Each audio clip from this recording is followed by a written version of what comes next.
Yo, what up, YouTube? Today I'm gonna be doing a little experiment. So this is my computer.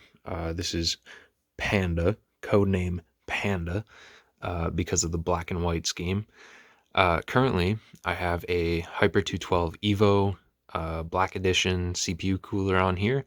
That is a i5 9600K under there, and it's not overclocked or anything. But I basically want to test this uh, pretty average air cooler versus a 10, 11-year old Antec 120 mil AIO. So we're going to be basically running Cyberpunk for like, I don't know, 10 minutes at a time. And we're going to check the thermals with the Hyper 212, and then we're going to install this Antec AIO and check the thermals on that under similar conditions. So first things first is we got to kind of benchmark this, see what our temperature is after 10-15 minutes, and then we're going to swap out the coolers and test it again. And the reason I'm doing this is because I have this thing where if the CPU cooler sticks out farther than the graphics card, it kind of just doesn't look right to me. So I want to put the AIO on there so that my graphics card is more of a prominent feature of the PC. But I want to actually test the thermals of the AIO before I swap.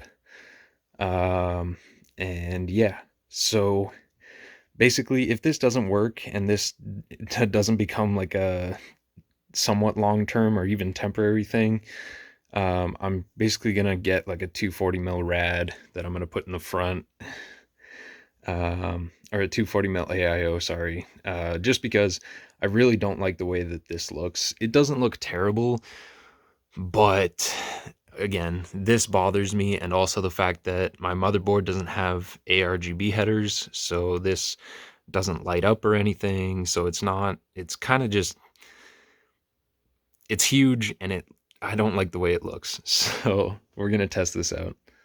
Okay, so I actually decided against doing the Cyberpunk thing because that's not really gonna fully stress the CPU. So instead, I'm using Intel XTU with a 5-minute stress test, and somewhere down here, got 100% utilization, and here we have our temperature.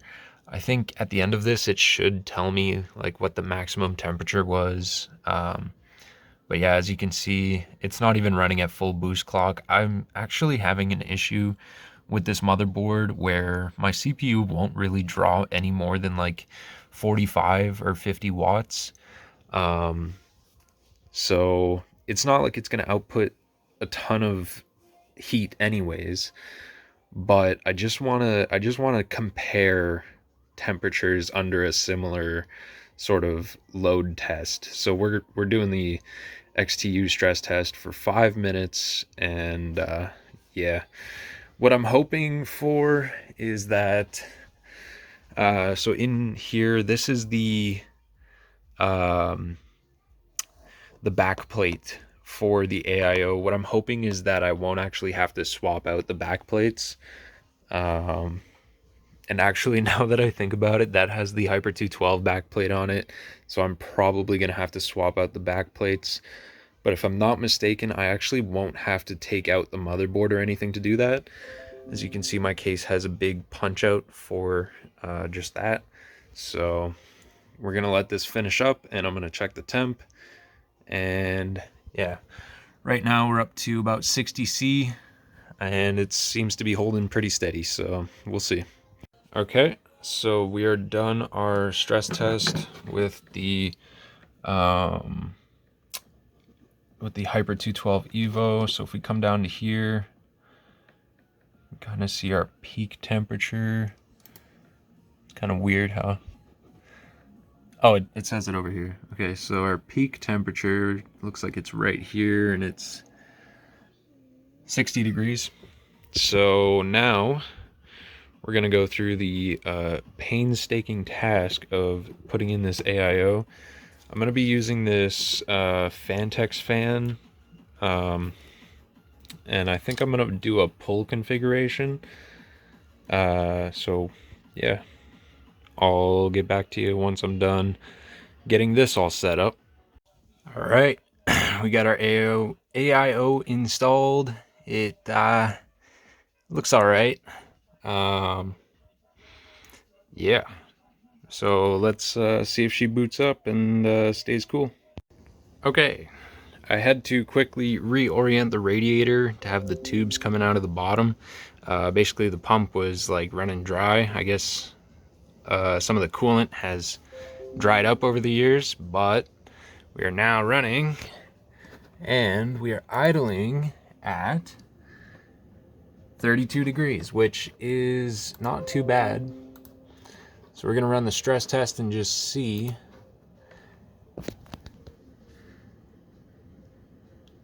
how things go. I'm gonna run this for 5 minutes and just keep an eye on things. Right now the pump is actually not very loud, but it is doing its thing, and already I can tell it's working. All right, so as many people may know, the thing about AIOs is you can't just run a quick stress test and judge your temperatures off that.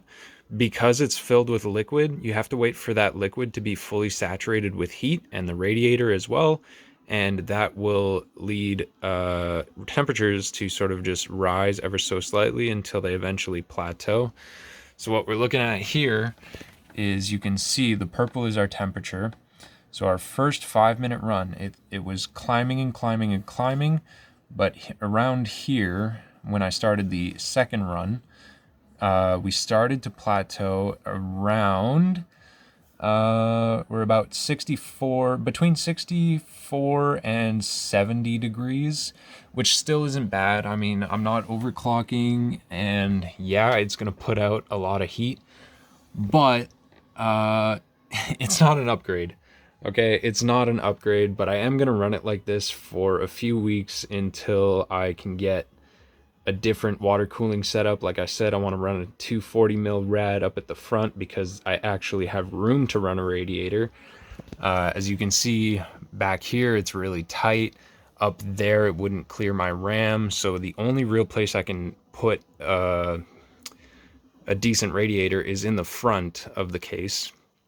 So that's the plan. We're gonna do a 240 mil rad in the front, and of course it's going to be a new AIO. It's not going to have temperatures like this, okay, because this is not ideal. The Hyper 212 was honestly much better than that, but for now I can't say it looks great. I still got to hook up this fan at the top. I just installed that while the system was stress testing, which I don't advise working on your computer while it's running, but I have experience and I'm pretty cautious with things. So we'll see. We're going to close up the side panel and run a stress test again, connect that fan. I set these up as all intakes, so we're going to have positive air pressure, which should help get more air through that rad. Another thing about this radiator is, because it's so old, a lot of like dust and debris has gotten really caked in between the fins, so it's definitely not as efficient as it once was. But another big factor is definitely the lower amount of coolant than this thing would have had originally, because this coolant stuff, it kind of evaporates, I guess, and it coagulates. I'm sure that the fins inside of the CPU block are definitely pretty dirty, which is explaining the lack of efficiency here, because with a 120 mil rad like this, we should be seeing roughly the same performance as like a Hyper 212 Evo, but because this is such an old setup, it's not at its prime. So yeah, in terms of I don't know, it didn't overheat, it didn't thermal throttle, so I'm happy with that. but I don't know. I'm gonna do one more test with all the side panels on and the third fan going. So that run we peaked at about 73 degrees.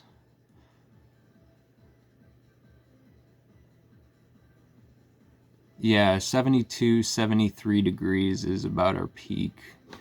So yeah, I'm gonna close things up and run it again. Okay, so I got everything closed up and we are running the stress test. This time I'm running the stress test with AVX. And as you can see, our temperatures have gotten pretty bad. Pretty bad. Almost 80 degrees on the package. 79. There it is, 80 degrees. And yeah, we're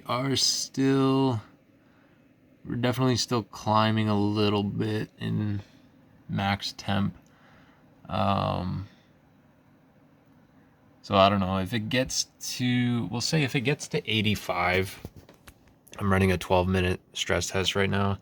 If it gets to 85, then I'll swap back to the Cooler Master Hyper 212. We'll consider this, I don't know. It's a win because I got to make content out of it, but it's a loss because the experiment kind of failed. Yeah, so 10-year-old or 11, 12-year-old Antec cooler H2O 120 mil AIO versus i5 9600K at 60 watts.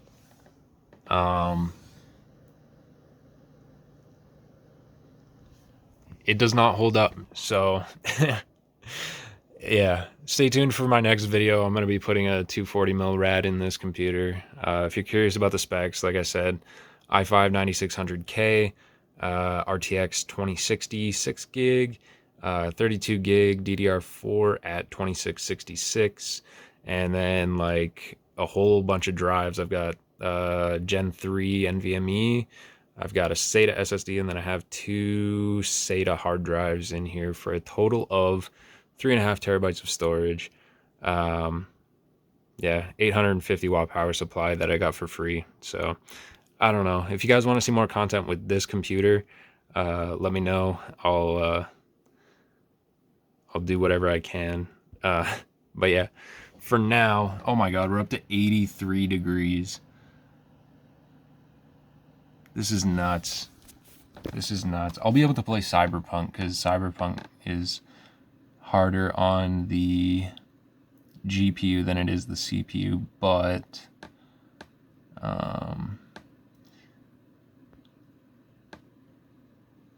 uh-oh, there it is. Thermal throttle. After 6 minutes of the AVX stress test, we are thermal throttling. Even though it says my frequency is staying at 4.3 gigahertz, it is, oh my God. Oh my God. This is terrible. This is terrible.